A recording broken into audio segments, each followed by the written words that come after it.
যার কলিজার ভিতরে জাহান্নামের আগুন লাইগা যাবে, আল্লাহ আপনি আমাকে আমাদের সবাইকে মাফ কইরা দেন। সে বুঝবে জাহান্নামের আগুনের কত জ্বালা। কোন কোন নাফরমানের কবরের মধ্যে জাহান্নামের আগুন এসে ভইরা যাবে, কিয়ামত পর্যন্ত নাফরমানকে আগুনে পোড়াবে। আল্লাহর হাবিব বলেন, ও আমার উম্মতেরা, আতিসআতুন ওয়া তিসঈনা তিননিনান লাউ নুফিকা ফিল আরদি মা আনবাতাত খাদরা। কোন কোন নাফরমানের কবরের মধ্যে আল্লাহ রাসূল সাল্লাল্লাহু আলাইহি ওয়াসাল্লাম বলে 99টা বিষাক্ত সাপ জমা হবে। এমন বিষ দর জমিনের দিকে ফুঁক দিলে কোনো গাছপালা মাথা জাগাতে পারতো না। কিয়ামত পর্যন্ত সাপ নাফরমানকে পেঁচাইয়া পেঁচাইয়া ঠোকরাইতে থাকবে। আল্লাহ আমাকে আমাদের সবাইকে মাফ কইরা দেন। কি যাতনা বিষে বুঝিবে সে কিসে, কি যাতনা বিষে বুঝিবে সে কিসে, কবু আসি বিষে তংসিনী যারে। বাজান যার শরীরের ভিতরে আগুন লেগে যায় সে বোঝে আগুনের কত জ্বালা মর্ম ব্যথা। যার শরীরে আগুন লাগে না সে কোনোদিন আগুনের মর্ম জ্বালা বুঝবে না। যার কলিজার ভিতরে জাহান্নামের আগুন লেগে যাবে, আল্লাহ আপনি আমাকে আমাদের সবাইকে মাফ কইরা দেন। সে বুঝবে জাহান্নামের আগুনের কত জ্বালা।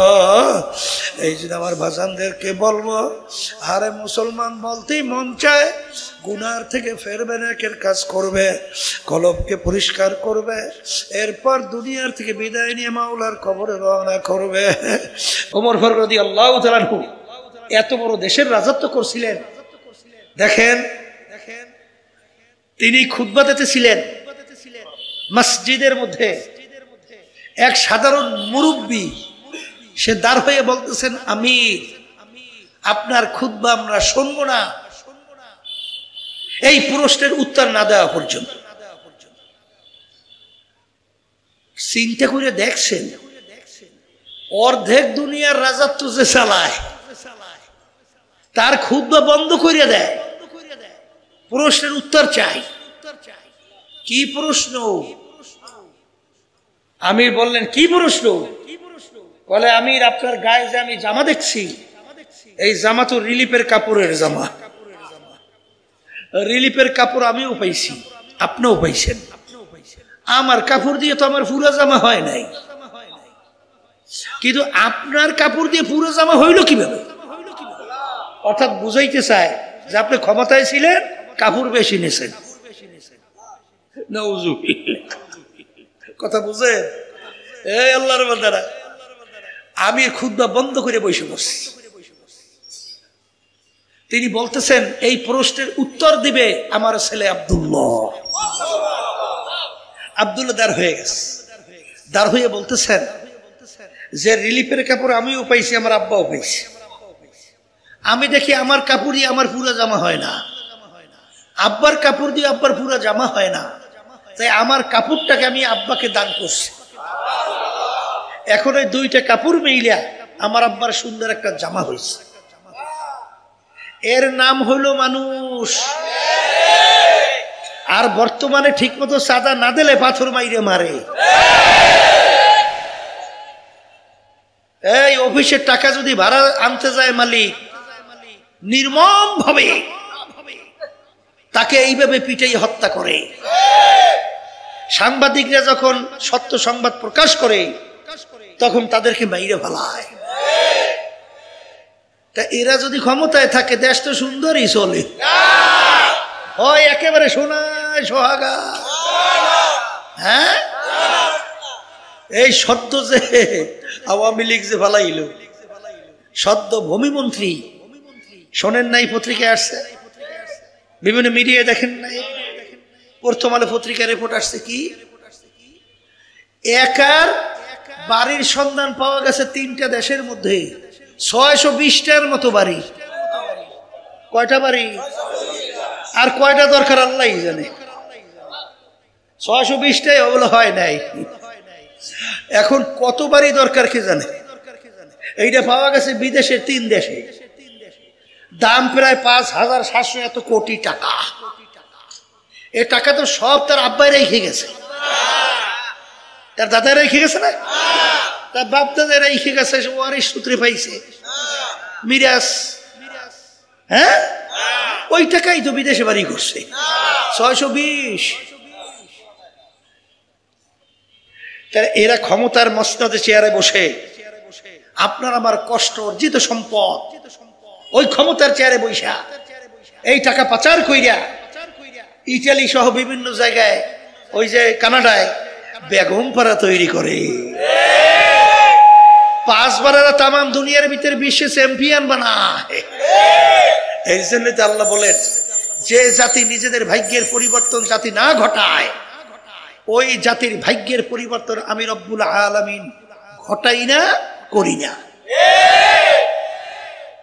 এই জন্য আমি আমার বাজানদেরকে বলবো, আমার ভাইকেও রাগ করবেন না, কথা বলেই যেতে হবে। কে শুনবেন তা জানি না। আল্লাহ রাসূল সাল্লাল্লাহু আলাইহি ওয়াসাল্লাম যখন এই কাফেরদের অন্যায়ের প্রতিবাদে, ওদের মূর্তি পূজার বিরুদ্ধে, ওদের হত্যার বিরুদ্ধে, ওদের মিথ্যার বিরুদ্ধে, জুলুমের বিরুদ্ধে যখন আল্লাহর হাবিব বলতেছিলেন, তখন এক পর্যায়ে ওরা আল্লাহর হাবিবের কাছে প্রস্তাব নিয়ে গেছিল, তোমাকে আরবের ধনী বানায়া দেব, তোমাকে আরবের নেতা বানায়া দেব, তোমাকে আরবের সবচেয়ে সুন্দরী মেয়েটা বিবাহের ব্যবস্থা করব, তারপরে তুমি আমাদের বাপদাদার ধর্মের বিরুদ্ধে কিছু বইল না। আল্লাহ রাসূল সাল্লাল্লাহু আলাইহি ওয়াসাল্লাম বলছিলেন, যদি এক হাতে আমার সূর্য আর এক হাতে চন্দ্রও দেওয়া হয়, তারপর আমি এক আল্লাহর উপরে ঈমান আনার দাওয়াত এবং তোদের অন্যায়ের বিরুদ্ধে বলতেই থাকবো। আজকে যদি আমরা না বলি তাহলে বলবে কারা? এই যে ফ্যাসিস্ট আওয়ামী লীগ সরকার 2024-এ নির্বাচন করলো না, আমাদেরকে নির্বাচনে নেওয়ার জন্য ও চেষ্টার কোনো শেষ নাই। কথা বলছে, এখন আমাদেরকে এমনকি বিরোধী দল বানাবার চিন্তাও করছিল। আমার সঙ্গে দেখা করবে প্রধানমন্ত্রীর পক্ষ থেকে। আমি বলছিলাম, আপনারা যেখানে বলেন ওখানে আমি যাব না, আমি যেখানে বলবো সেখানে আসতে হবে।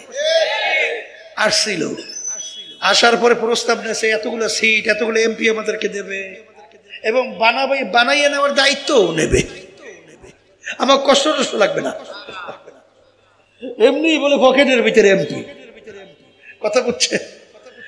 শোনার পরে আমি তার দিকে তাকাইয়ে দেখলাম প্রধানমন্ত্রীর পক্ষ থেকে আসছে, কে কপালে নামাজের দাগ দেখা যায়। আমি বললাম যে আপনার কপালে তো নামাজের দাগ দেখা যায়, তাহলে তো মনে হয় আপনি নামাজ পড়েন। একটা হাস দিয়ে বলে, হুজুর আমি তো নামাজ পড়ি 7 বছর বয়স থেকে। তখন বলতেছে, হুজুর আমি যদি নামাজ না পড়তাম, আমার মা আমার জন্য ঘরে খানাই ভাগ করতো না, ওই থেকে নামাজের অভ্যাস হয়েছে। আমি কইলে তাইলে তো আপনার সঙ্গে কথা বলতে সাহস হয়। তখন আমি বিভিন্ন কথার পরে বললাম যে এখন বলেন, আপনারা যদি আমাদেরকে সরকারি ওই পাতানো ফাঁদ ওর ভিতরে ঢুকাইয়া তারপরে যদি আপনার স্বার্থ উদ্ধার করতে চান, তাইলে বলেন তো দেশের পক্ষে, মানবতার কল্যাণের পক্ষে, ইসলামের পক্ষে কথা বলবে কারা? হক একটা আওয়াজ, সত্য পক্ষের একটা আওয়াজ, জুলুমের প্রতিবাদ একটা আওয়াজ থাকা দরকার আছে না নাই? তখন বলতে হুজুর থাকা তো দরকার আছে, কারণ যদি থাকা দরকার হয় তা আমাদেরকেও আপনারা আটকাইবেন, তা কথা বলবে কারা? এরপরে সামনে কথা না বাড়াইয়া বলে, হুজুর আপনাদের সম্পর্কে ব্যাপারটা বুঝে গেলাম, প্রধানমন্ত্রীকে এইভাবেই হুজুর পৌঁছাবো। তা আল্লাহর আমাদের এইভাবে আর জ্বালাতন করে নাই। তাই যেই কথা বলতে চাইছিলাম, এই আল্লাহ রাসূল সাল্লাল্লাহু আলাইহি ওয়াসাল্লাম বলেন, এক হাতে যদি আমাকে সূর্য দাও আর এক হাতে যদি চন্দ্রও দাও, কিন্তু আমি এক আল্লাহর উপরে ঈমান আনার দাওয়াত এবং তোদের অন্যায়ের প্রতিবাদ আমি বলতেই থাকবো, করতেই থাকবো। শেষ কথা আল্লাহ রাসূল সাল্লাল্লাহু মাইকটারে এই হাজির করে মাইকটারে মোড়ামুড়ি করে ভালোই তো ছিল। অগ্রহাইন্দে সরাইতে পারো, ভালো হইতেছিল, কথা ভালোই বলতেছিলাম, আবার এই মোড়ায়, মানে ঠিক মতো বয়ানই করতে দেয় না, এইভাবে জ্বালায়। তাই যেই কথা বলতে চাইছিলাম, আল্লাহর বান্দারা, পর্দা আলে মা বোনেরা, অনেক সময় আমরা বিভিন্ন সময় আলোচনা শুনি যে আমরা ক্ষমতার পাগল হয়েছি, এমপি হওয়ার জন্য লোভ জাগছে। আপনারা ভুল বুঝছেন। ইসলামী আন্দোলন বাংলাদেশ প্রতিষ্ঠিত হয়েছে 1987 সালে। অদ্যবধি পর্যন্ত আমাদের একটা এমপিও কিন্তু সংসদে যায় নাই। সুযোগ ছিল না? কথা বলে না, ছিল না? যাই নাই কেন? যাই নাই এর জন্য আল্লাহ রাব্বুল আলামিনের ওই হুকুম, নির্দেশ, ওয়াতাআওয়ানু আলাল বিররি ওয়াত তাকওয়া ওয়ালা তাআওয়ানু আলাল ইসমি ওয়াল উদওয়ান, তোমরা ভালো কাজের সহযোগিতায় থাকো আর খারাপ কাজ, অসৎ কাজের বিরোধিতায় থাকো।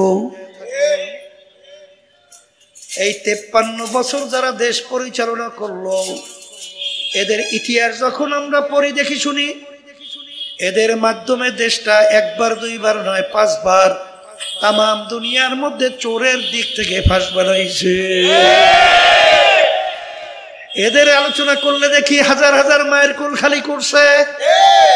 এদের ইতিহাস যখন আমরা দেখি, হাজার হাজার লক্ষ লক্ষ মানুষকে মিথ্যা কেস দেওয়ার মাধ্যমে ফ্যামিলি ধ্বংস করছে। কথা বলে না? এদের আলোচনা করলে আমরা দেখি যে আশরাফুল মাখলুকাত মানুষকে অনেক সময় অন্যায়ভাবে কষ্ট দেওয়ার জন্য আয়না ঘরের মতো আইয়ামে জাহিলিয়াতের সেই বর্বর ইতিহাসকে হার মানাইছে। ইসলামী আন্দোলন বাংলাদেশ কখনোই ওদের ক্ষমতায় যাওয়ার জন্য সিঁড়ি হিসাবে ব্যবহার হয় না। আমাদেরকে ব্যবহার করে আমাদের সহযোগিতায় নিয়ে ওরা ক্ষমতায় যাবে। আর এই সমস্ত এই অন্যায়ের, খুনের, এই মিথ্যার, এই জুলুমের এবং টাকা পাচারের এবং সন্তান মাহারা করা, মা হারা করা সন্তান, এদের সহযোগী হব। আর কিয়ামতের ময়দানে এই খুনিদের কাতারে উঠবো, এটা কখনোই হতে পারে না। এই জন্য কথা ঠিক না ঠিক? ও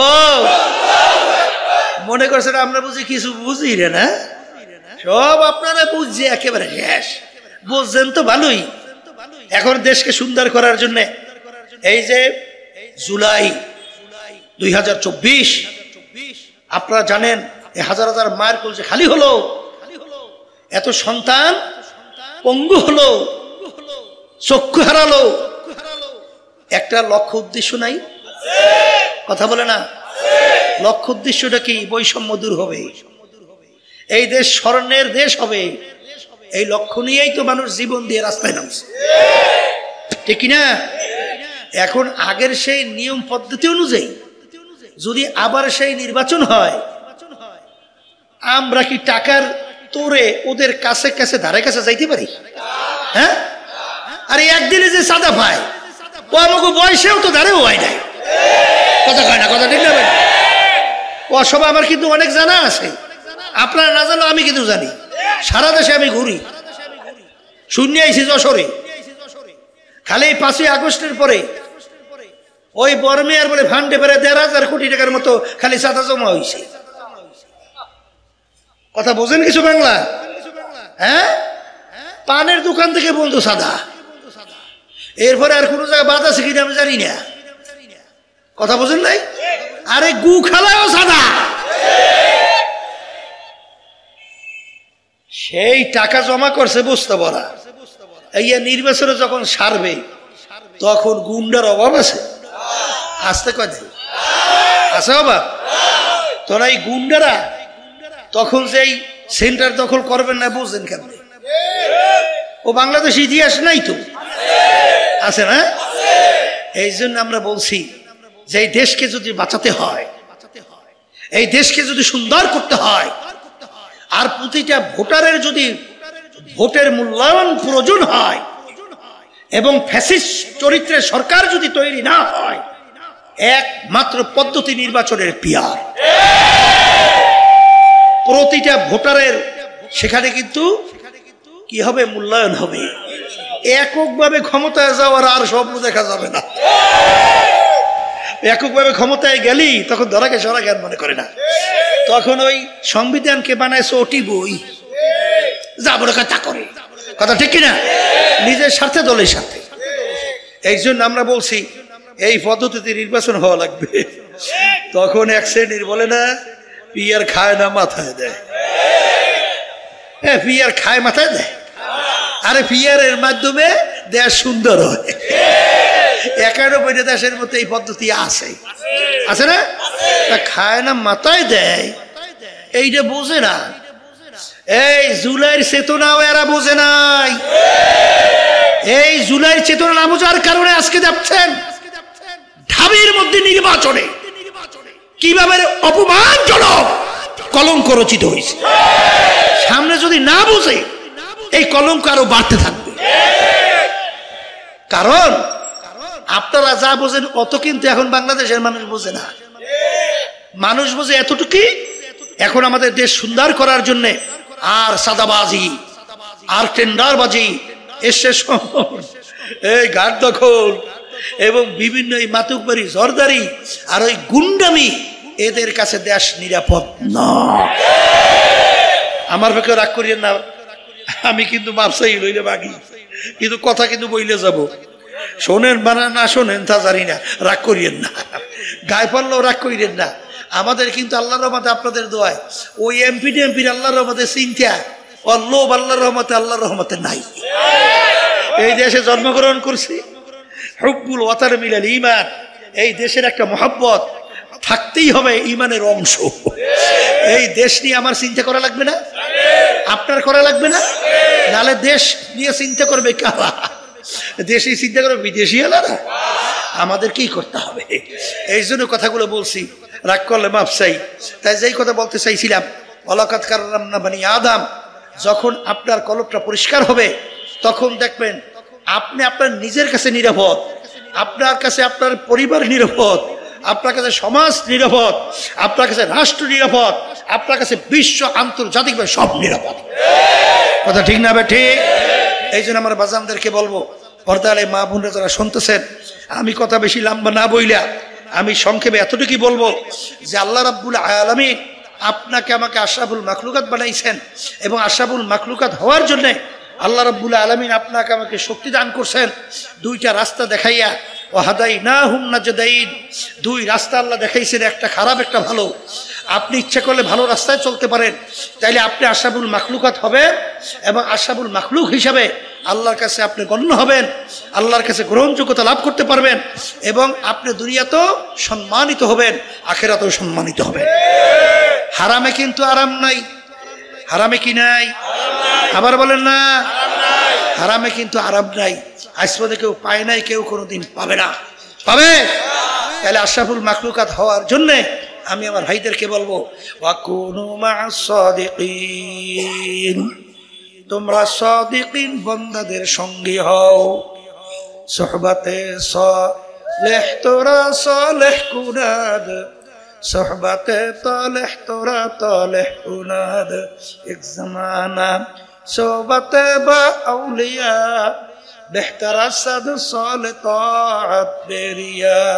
গেলে খুশবু এদার হাম্মাম রোজে, রসিদাস দাস্তে মাহবুবে বাদাস্তাম।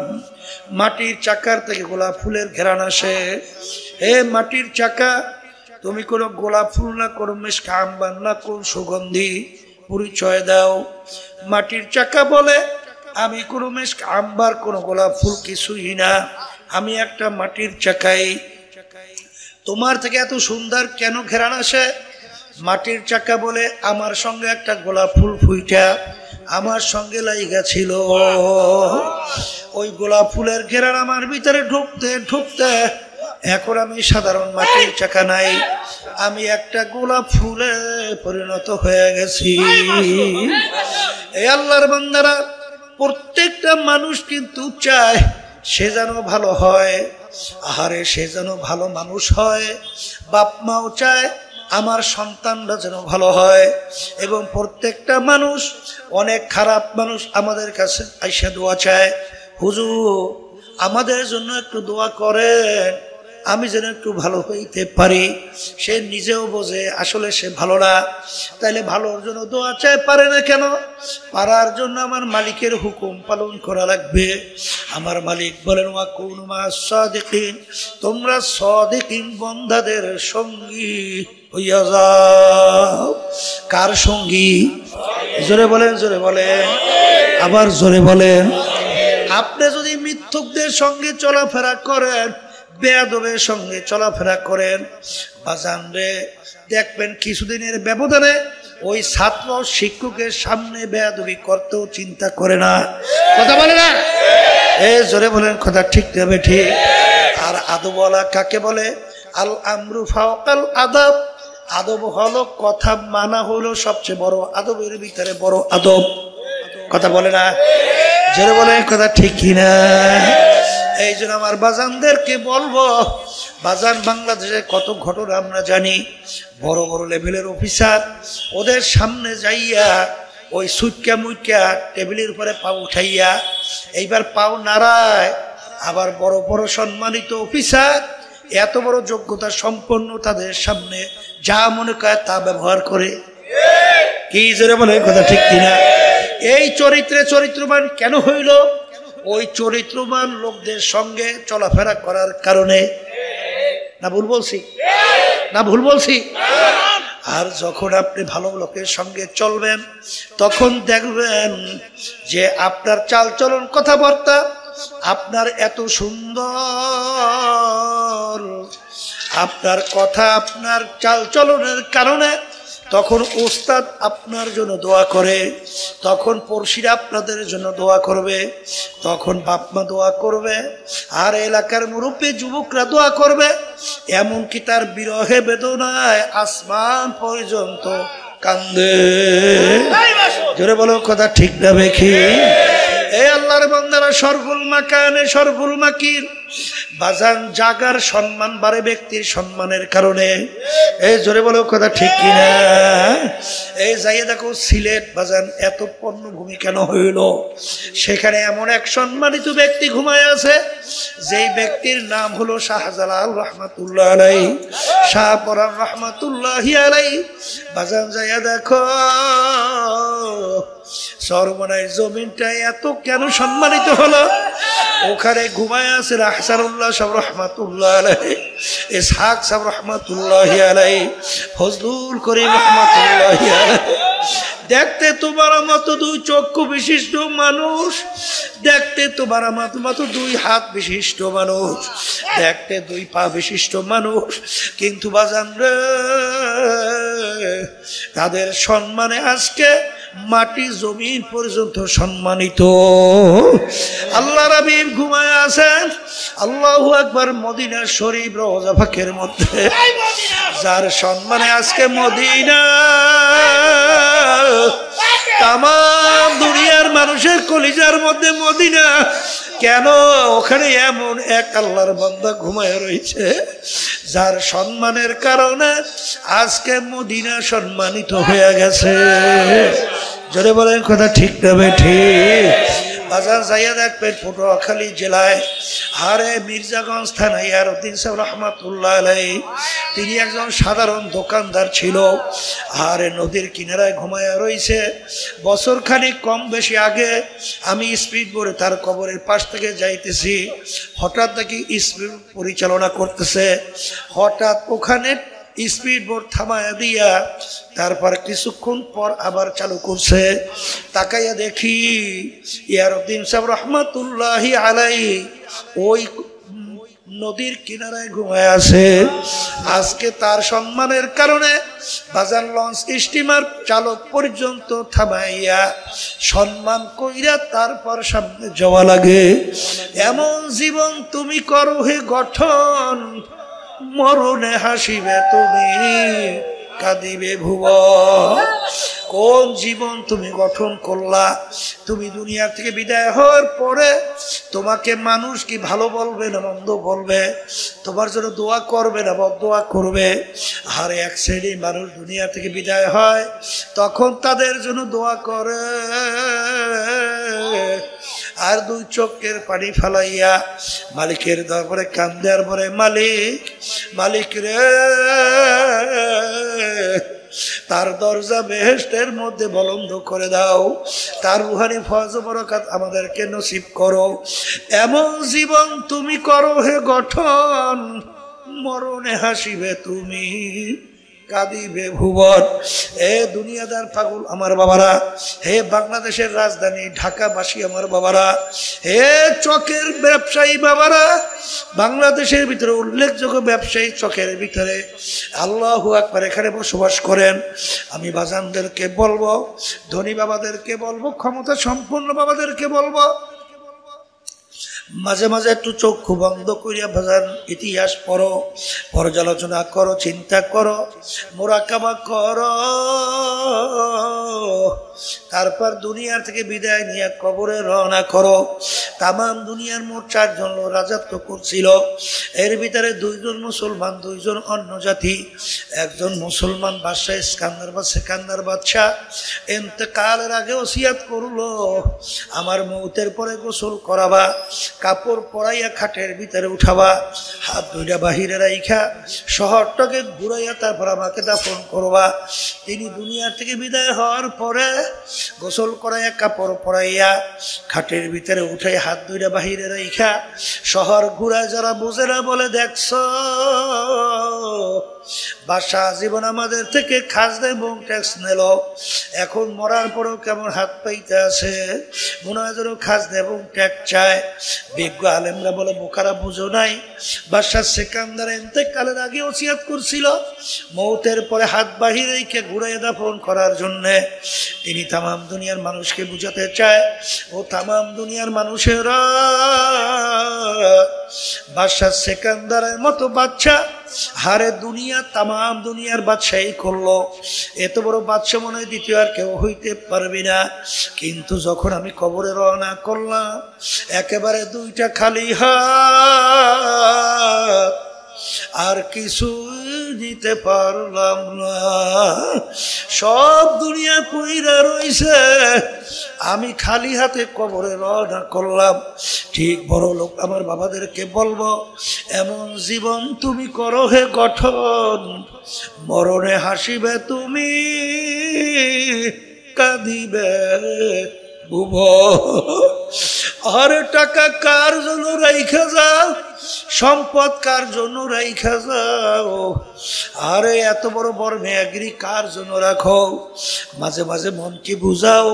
বাজান সারা বাংলাদেশ ঘুরি দেখি, ফরিদপুর গেছিলাম, একজন আমাকে বলে, হুজুর এলাকার ভিতরে বড় ধনী মানুষ মারা যাওয়ার পরে যত অন্ধকার হইয়া আসতেছে, ঘরের ভিতর থেকে ডাক দিয়া বলে, আরে মরা লাশ রাত্রে ঘরে রাখা যাবে না, ছোট ছোট বাচ্চারা মরা লাশ দেখলে ভয় পাইবে, মাসিদের ভিতর থেকে খাট বের কইরা খাটের ভিতরে উঠাইয়া সারা রাত্র নিয়ে মসজিদের বারান্দায় ফালাইয়া রাখছে। হারে তার কষ্টের কামাই করা টাকার বাড়ি তাকে জায়গা দেয়, আরে এত টাকা রাখবা কোথায়, কাপড়ে যে পকেট নাই। এই জন্য আমার বাজানদেরকে বলবো, পর্দারে মা বোনদেরকে বলবো, আজকে দুনিয়ার দিকে তাকাইয়া দেখো, আজকে সাধারণ সূর্যের গরম সহ্য হয় না, একটা পিটান সহ্য করা যায় না, পেটের ভিতরে ব্যথা করলে সহ্য করা যায় না, মাথার ভিতরে ব্যথা করলে সহ্য করা যায় না। কিন্তু কবরের যাত্রীরা, আল্লাহ রাসূল সাল্লাল্লাহু আলাইহি ওয়াসাল্লাম বলেন, কিয়ামতের ময়দানে আমার মালিক এই সূর্য 1 হাত বা সোয়া হাত মাথার উপরে উবুর করে ছাইরা দেবে। কিয়ামতের ময়দানে ঘর নাই, বাড়ি নেই, পানি নাই, গাছ নাই, বাড়ি নাই, ভাগন নাও কোনো জায়গা নাই, বাজান তামার জমিন হবে। আরে ওই জমিনে যখন সূর্যের তাপ দেওয়া শুরু করবে, নাফরমানদের তালুটা সূর্যের তাপে টাস টাস কইরা ফাইটা মগজগুলো ভাতের মতো তাইয়া ভাইয়া ভাইয়া পড়তে থাকবে। লা ইয়ামুতু ফিহা ওয়ালা ইয়াহইয়া, মানুষ বাঁচবেও না মরবেও না। আমি বলি নাই, আল্লাহ বলছেন, আমি শোনাইতেছি। যারা মুসলমান দাবি করে তারাই কথা শুনবে, মানবে, চলবে। আর যারা নাস্তিক, আল্লাহকে বিশ্বাস করে না, ওদের ব্যাপারে আমাদের তো কোনো করার কিছু নাই। সেটা আমার মালিক জানে কি হবে। কিন্তু আমার বাজানদেরকে বলবো যে এই দুনিয়ার পিছনে পড়লাম, দুনিয়া কিন্তু মাঝে মাঝে চক্ষু বন্ধ করে মোরাকাবা করলে দেখবা সব ফাঁকি। দুনিয়া কিন্তু আরামের জায়গা না।